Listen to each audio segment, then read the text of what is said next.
You are listening to Grab Them by the Pod, a member of the ACE Podcast Network.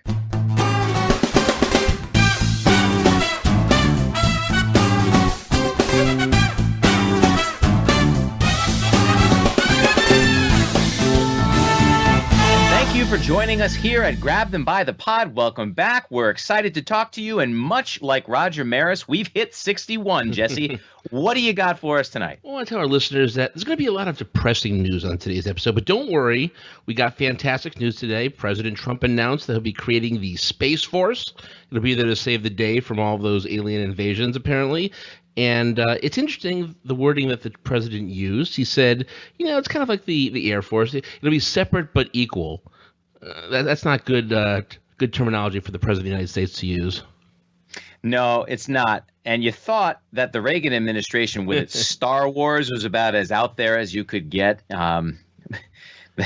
Sadly, no.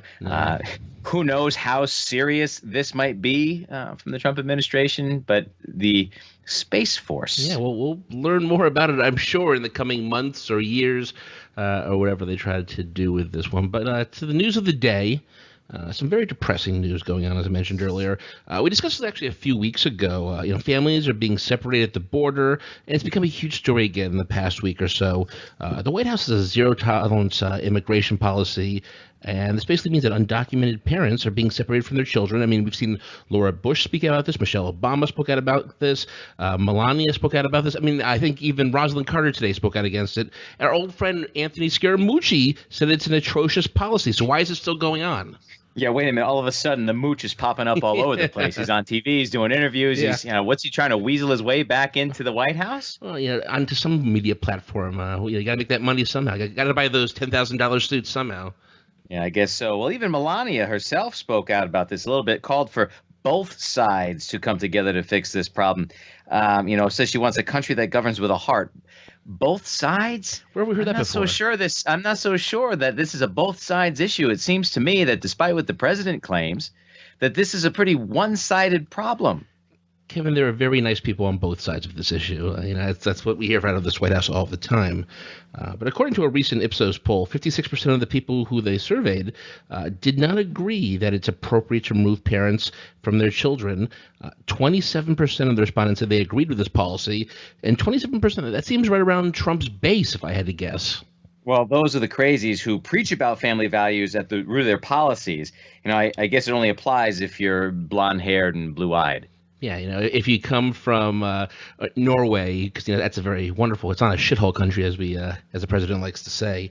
And for some reason, the president he likes to blame the Democrats on this. And it makes no sense. He sent out many, many, many tweets, lots this morning even. He's saying things like, why don't the Democrats give us the votes to fix the world's worst immigration laws? I mean, Trump's base eats this stuff up. From the very beginning, they've been anti-immigration, calling Mexicans rapists and murderers. So this is right in their wheelhouse. He knows exactly what he's saying and who he's talking to. Yeah, it's all he's really got, since most reasonable people have already sworn off of him.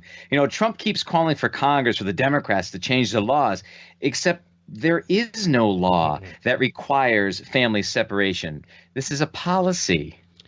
They will not admit that. No matter what you do, we hear from everyone, from the president to Sarah Huckabee Sanders to Kristjen Nielsen. Everybody says, no, there is a law. No, there is no law, as you just said. It's insane. I mean, Jeff Sessions implemented this back in April when he did the zero tolerance. Before this presidency, children were not being pulled away from their kids. It's just crazy.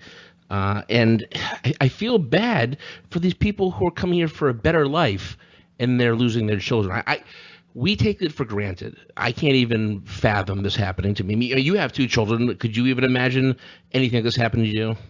Not for a second. And the most disturbing thing is that they keep standing behind lies to justify this. As you mentioned, Homeland Security Secretary Kristjen Nielsen, she of the blonde hair and blue-eyed persuasion, doubled down today on the president, saying that there's been a 315% increase in the number of undocumented immigrants fraudulently using children to pose as a family in order to enter the United States between October and February of this year. Except, according to the New York Times, Katie Rogers and Eileen Sullivan, this percentage refers only to a sliver of data. During that time, there were 191 fraudulent family claims, which is up from 46 for all of 2017.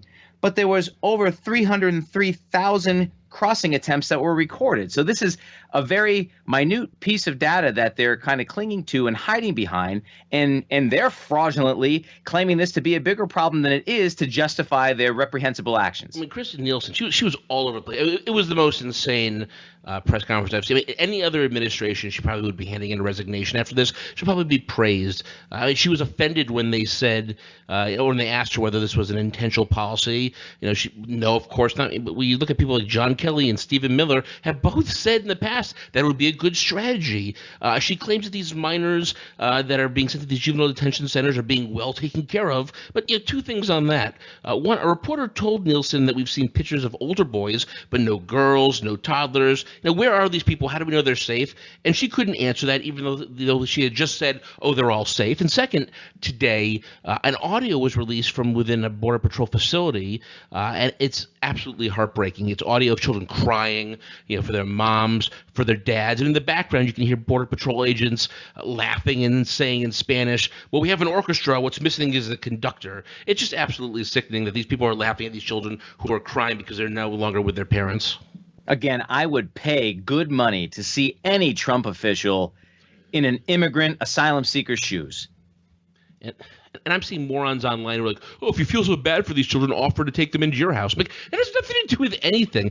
You shouldn't have to take them into your house because they shouldn't be there in a detention center. I mean, Breitbart had some article today saying, oh, AP calls them cages when they're really chain-linked detention center. I'm like, someone's like, buddy, that's what a cage is. They won't admit it. They're in cages. They shouldn't be taken into families' homes because they have families that they are being forcibly taken away from for no other reason than a political agenda. And I understand there's immigration problems and it's against the law, but there are better ways to handle this. I mean, at the very least, just kick them out, deport them together. At least they'll be together.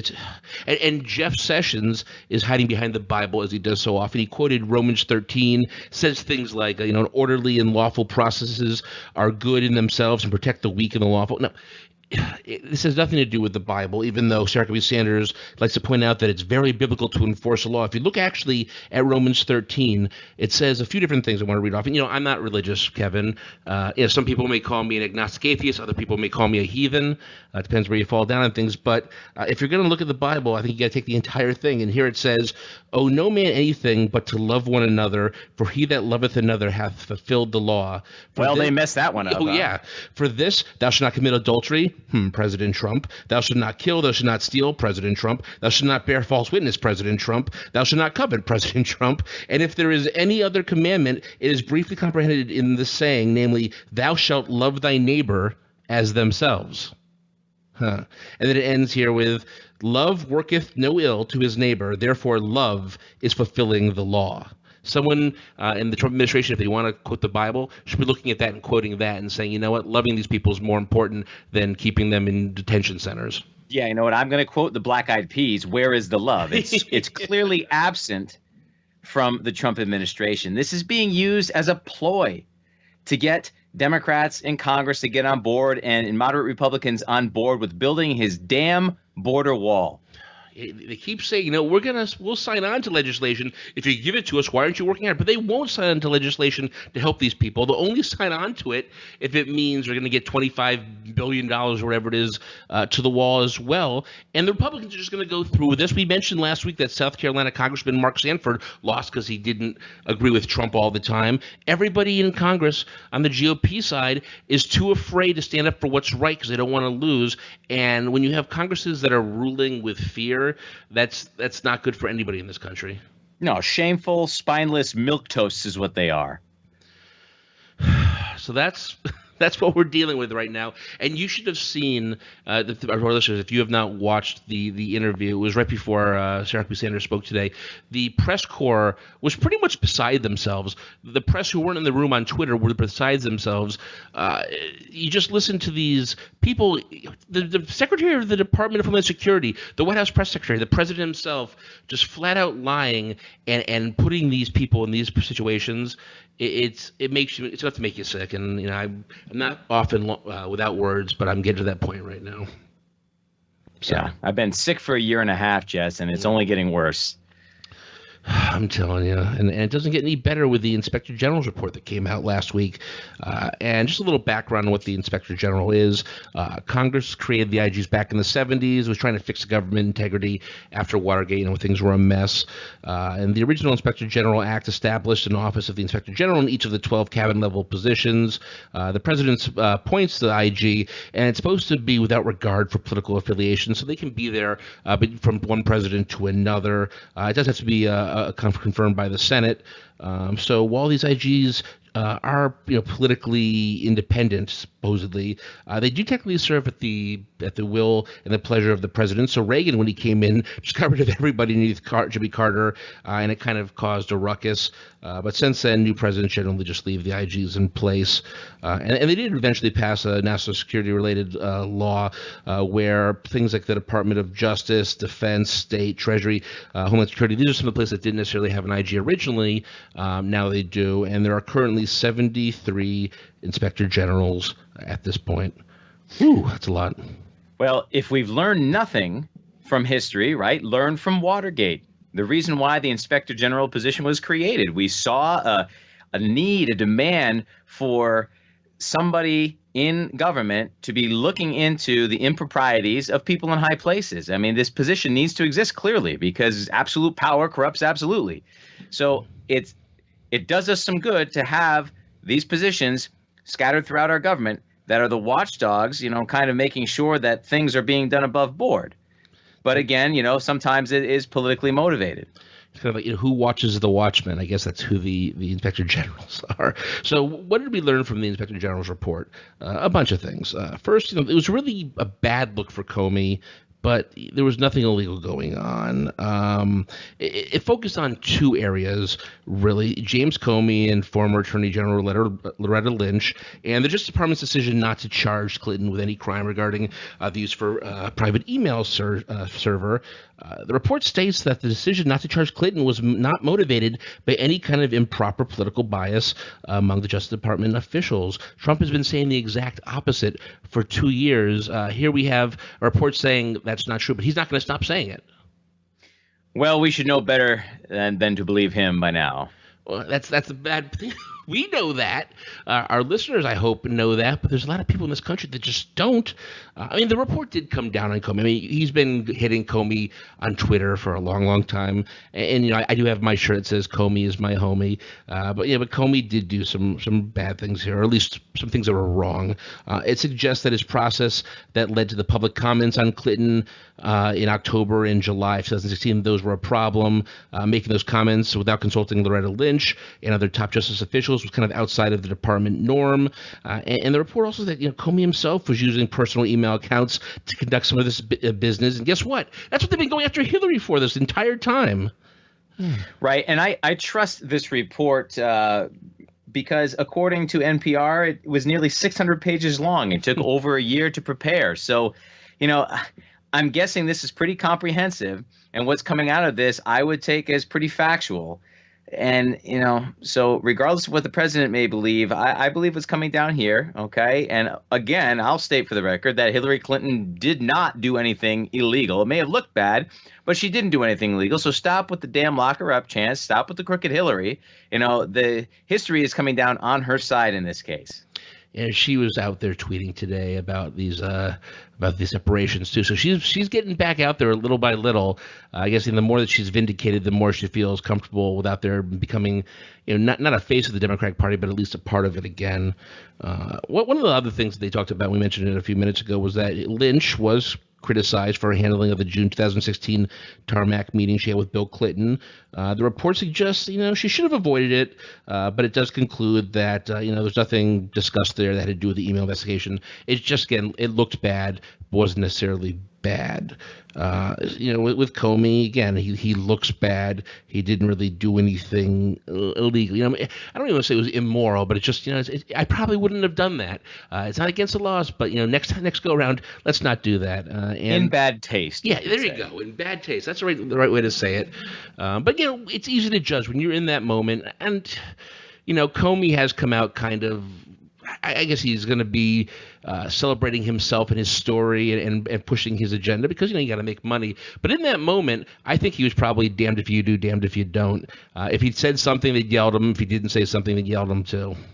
Exactly. As he has said, that he did not feel comfortable allowing the election to go forward, believing that Hillary Clinton was going to win. And should something come out that was damning, that was illegal, done by Clinton or her staff, that the election would have been marred by the fact that, this person that's now elected president has done all these illegal improprieties. So he couldn't live with that himself in his conscience. And so this is why he spoke out. In turn, we get another immoral or improper person who did get elected president and has done a whole slew of illegal or unethical things. So it's 6 to 1, half dozen the other. The problem with this report is that there's just a big enough nugget that Trump can pull something out of there and make a mountain into a molehill. We've talked in the past about some of the anti-Trump text messages that were between Lisa Page, Peter Strzok. I can never say his name. Strzok. Thank you. I've heard that. I should know that. While they were having an affair, and the report includes previously unknown text between them. And one page says, Trump's never going to become president, right? And Strzok responded, no, he's not. We'll stop it. And Strzok told investigators you're trying to assure that he's not going to win. Don't worry. He's trying to we'll stop her because he's sleeping with her. He wants to look good. Right? Well, let's pause for a minute here and imagine how many similar conversations were had the nation over. I mean, I had the very same conversation with my own wife. Yeah. When she was questioning, he's not really going to win, is he? It's like, no. The American people have much more sense than that. Little did we know. It could very easily be harmless. If not for their jobs within the FBI. That's the only reason why they're being scrutinized. But, many people in this country were saying the exact same thing at that time. But it doesn't matter to the president. He sees what he wants to see, and he'll keep those FBI lovers are out to get me. They shouldn't have been doing this on FBI phones. That was stupid of them. I kind of feel bad for them now that they're going to just they're getting blown up by the president like once a week at this point. But what are you going to do? So there it is. Clinton has been vindicated. She didn't have to be charged with anything. The report doesn't mean much for the Russian probe, although Trump would disagree for some reason. After the report was released, Trump shocked the press, his staff, even the Secret Service, by going out to give this impromptu press conference. And there's always our good old friends at PolitiFact to look into what Trump is saying. So here, we're going to go through a few things that he said, and then we'll talk about, were they true? Here's a spoiler alert. They're mostly not. He said the FBI IG report totally exonerates me. There was no collusion. There was no obstruction. And if you read the report, you'll see that. What you'll really see is the bias against me, the millions and tens of millions of my followers. That is a disgrace. It doesn't show that at all. It shows the exact opposite. Even his choice of the word followers. Oh. The cult of Trump. No, followers. That doesn't play well.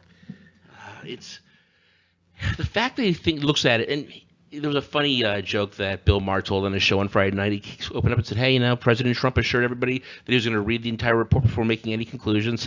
Just kidding. There's no way that Trump even read one page of this 500-page report. He just read whatever Fox News or Breitbart were putting out about it and goes, there you go. That's all I need to know. Let's go give a press conference. Why not? He said, what FBI Director James Comey did was criminal. Again, we just mentioned a few minutes ago. No, it was not. He's confusing unethical with illegal. The fact that such an easy thing to understand, he can't understand or won't understand. That's one of the scariest things or serious aspects of his personality. He won't admit when he's wrong, or he'll just double down on the lie. Yes, unethical. He should be familiar with such a word. Yeah, it's sometimes maybe you can't see it because it's just too close to home. He's looking in a mirror and seeing himself.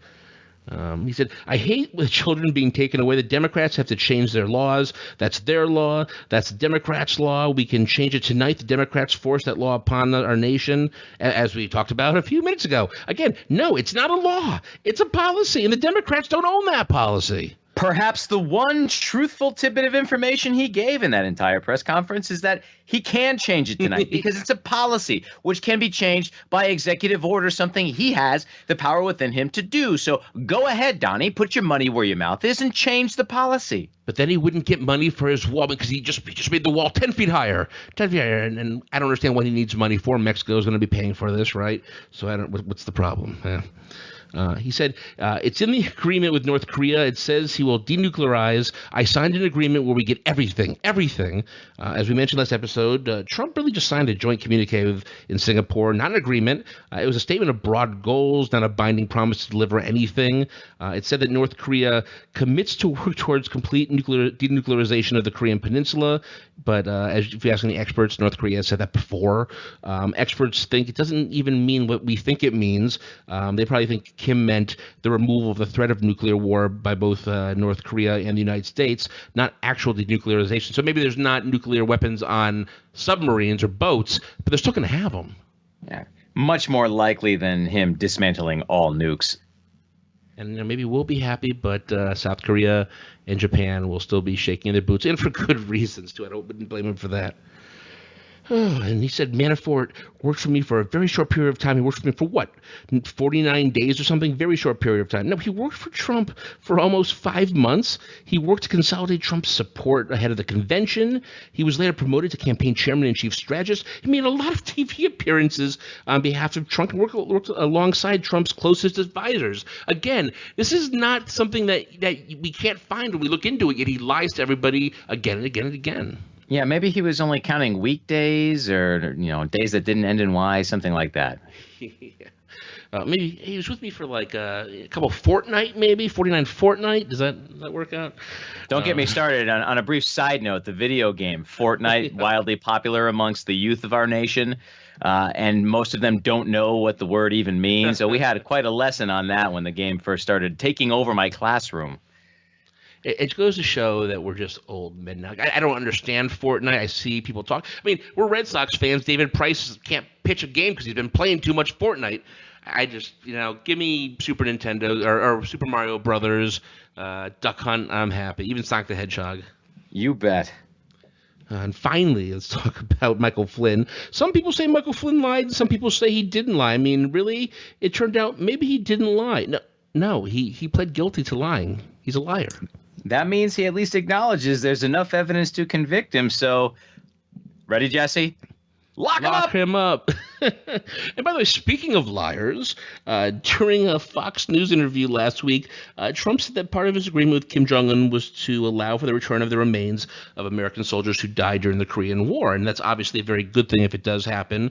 But once again, it shows what a liar Trump is. He said, so many people asked when I was on the campaign, I'd say, wait a minute, I don't have any kind of relationship. And they'd say, but when you can, Mr. President, we'd love our son to be brought home. The remains. What's the problem with this, Kevin? Well, let me break it to you this way from my own personal experience. I have a great uncle. He was a Marine in the Korean War. He's now in his mid-80s. My great-grandparents would already be over the age of 120, so just for some perspective. Yeah, it's not.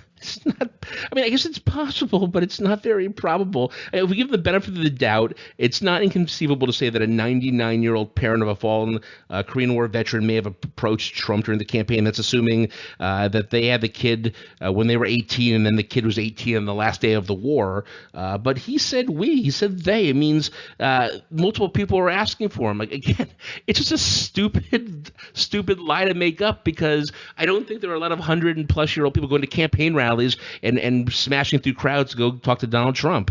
Bringing home the remains is a fantastic thing. Why do you have to politicize it with just a stupid lie? Well, you answered your own question right there. Yep, and Trump and Fox lets him lie. I mean, whatever. The last thing I want to talk about this week was in another interview with Rudy Giuliani after Trump's former campaign chair Paul Manafort went to jail last week.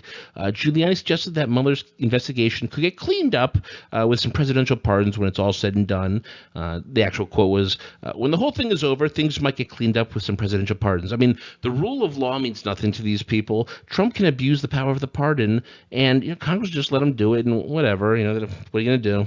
How nice of the president's men to suggest subverting the legal process. Giuliani, he's become a stupid lawyer at his old age. He just doesn't understand the justification for putting Manafort in jail. You put the guy in jail if he's trying to kill the witness, not just because he's talking to it. No, they're both illegal, and you go to jail for both of them. Sorry, Charlie. I don't know what goes through Rudy's brain anymore. We both have our theories on that. We've talked about several times on past episodes. But it's just he's become a lunatic. I say no more. I say no more. And earlier, Trump tweeted, "Wow, what a tough sentence for Paul Manafort, who has represented Ronald Reagan, Bob Dole, and many other top political people and campaigns. Didn't know Manafort was the head of the mob. What about Comey and Crooked Hillary and all the others? Very unfair." When I hear Trump say that something's unfair about someone in jail, that usually precedes him pardoning them. I mean, hey, that same Inspector General report they're singing about suggests Hillary's not guilty, so... It doesn't say that. It says that he's not guilty himself. Hey, haven't you read it? Oh, wait, we have. That's the problem. Giuliani is also renewed calls to shut down the Mueller investigation. That kind of investigation should not go forward. It's time for the justice to investigate the investigators. Senate Majority Leader Mitch McConnell has been pretty much saying the same thing. He said, what I think about the Mueller investigation is they ought to wrap it up. It's gone on for seemingly forever, and I don't know how much more they can think they'll find out. Well, if you look at a chart from Compass Point's Isaac Boltanski and Lucas Davis, it shows the average length of the special counsel investigations dating back to Watergate are 904 days. I mean, the longest one has been the Whitewater scandal, which became the Lewinsky scandal, went on for 2,978 days. The Iran-Contra scandal went on for 2,420 days. The Mueller investigation has been going on for a little more than a year. So, no, Mitch McConnell, it has not been going on forever. As I've said from the beginning, Watergate was 2+ years. We've got some time still. John Oliver has the right name for it. He calls it stupid Watergate because it's just like Watergate, only stupider. I'm like, it's pretty much right on the nose. It really is. And I wouldn't bet against Bob Mueller. I mean, the guy's pretty badass. He was a Marine in Vietnam. He's a straight shooter, plays by the book. He was the FBI director for multiple presidents of both parties. He's got something going there. Let's give him a chance. Let's give him some time to get this done the right way. And the fact that he's not saying anything, keeping his mouth shut, means he's just waiting for his moment to strike. And, knock on wood, I hope that moment is everything we hope it is. Yes, we do. All right, so what do you have for Kevin's Corner this week? Well, Jesse, the idea that the United States of America is enforcing a policy of separating children from their mothers and fathers at our southern border is sickening and unbecoming of the world's greatest democracy. Worse yet, the partisan bickering that is ensuing at the behest of the president as to who to blame further sours the stomach as we try to reconcile our consciences with what we see taking place along the border with Mexico. As a history teacher, I am remiss if I do not caution that these actions have happened before, and not just as the policies of Nazi Germany. While Hitler's henchmen separated families within the concentration camps as part of the dehumanization process, it would be neglectful not to recall FDR's internment of thousands of Japanese Americans on our very own soil during World War II, as their national loyalty was called into question. When we paint immigrants with such a broad brush, assuming the worst and therefore moving forward with prosecution, it comes dangerously close to persecution. When we allow ourselves as a nation to break apart families and strip people of their dignity, what is to stop us from taking their humanity? As we question those who sat idly by, passively enabling religious persecutions or ethnic cleansings, we must ask ourselves, how will history judge our complicity in this time of moral crisis? I think you said a lot of great stuff in there, Kevin, and for that very reason, I can't imagine how FDR could be anybody's favorite president. But that's just my view. At least I'm willing to admit. Just kidding. Hey, we both have a Roosevelt as a favorite president. Mine's just Teddy, and and he had his issues. We can go into some other time. All right. Remember, go to our website at grabthembythepod.com to find all the podcast-related fun stuff you want to see, whether it's pictures of us, our social media links, YouTube channel, whatever you want. I look forward to it. Kevin, you're going to go to, I think, 2 graduations this week, once for the school you work at and then your Board of Ed. I think that'll be a very fun time seeing the future of America. It is a reminder that there is hope still in this country. And I am reminded of that every day, and especially at this time of year as a high school teacher, when we send off each new graduating class out into the world, there's a lot good still going for us. So keep that in mind, folks. And maybe we'll see some caps decorated, but that's an inside story between the two of us. All right, everybody. It's been great spending the last 30 minutes with you, and we'll see you next week. Later.